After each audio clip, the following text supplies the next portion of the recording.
My name is Shivana Jorawar, and I'm the Reproductive Justice Program Director at the National Asian Pacific American Women's Forum. One thing that has been very problematic is something called the Hyde Amendment, and this is a policy that makes it so that there's no Medicaid funding for abortion services. So this means that women who have low incomes, who are disproportionately of color, are not able to afford the health services that they need. For a lot of women, these laws mean that there are negative effects on their everyday lived experiences. 1 in 7 women use Medicaid coverage.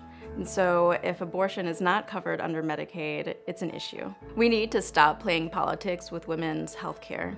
It's really about basic and essential health care for women. The politicians in Washington are really trying to interfere in what should be a woman's personal decision about her own body and her own family, and I really think that those decisions should be made by the woman with her family and her doctor, and politicians should be left out of the question. I think the fact that Roe exists is great, and we celebrate that, but at the same time, for the women that I represent, for women of color who are low income and are struggling to make ends meet, that right is not meaningful. They can't afford the health care services that they need. If we have better coverage for abortion care, women will be able to make genuine choices about their families and their lives. I think that we're in an age of technology where we do have social media that is really powerful, and people should take advantage of all those avenues. So whether it's Facebook, Twitter, and I also think that the traditional methods of outreach to politicians and to fellow citizens